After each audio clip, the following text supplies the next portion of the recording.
guys, good morning. Happy Friday to all. Kumusta na kayo? Sana okay lang kayo. Guys, naglalakad ako at nag-aantay ng taxi na naman kasi magsisimba ako. So, konting tiis-tiis lang.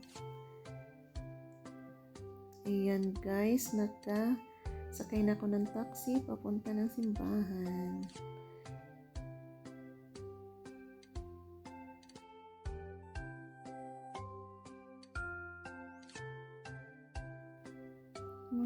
Siguro guys 15 minutes.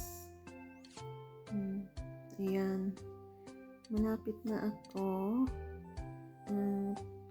Maaga pa naman, alas 11 pa. Mag-umpisa naman ang is 11:50 ng umaga, so may oras pa ako. Ayan guys, later. bago ko pumasok sa loob guys, nagpamisa muna ako sa lola at lolo ko. Ayan guys, ayan, nasa loob na ako at nag-aantay na lang sa pari. Anyway guys, thank you so much. Ayan guys.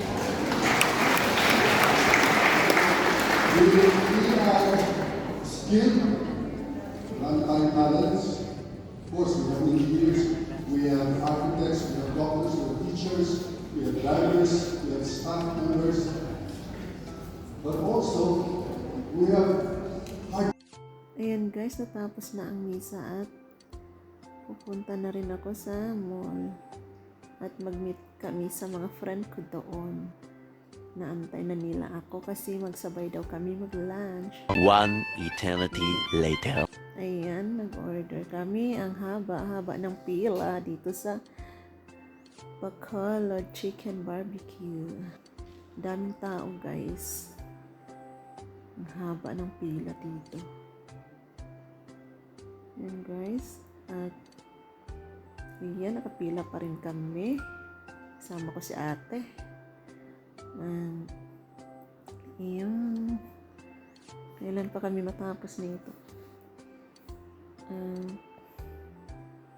Ayan guys, ay nabating na ang order namin at nakain na kami. 1 hour later. So bago kami umuwi guys, nagpalamig muna, nag-ice cream kami sa McDonald's. Thank you po Ate Michelle. Ayan guys, thank you po, sinamahan niya ako sa grocery. So, salamat po Ate Michelle sa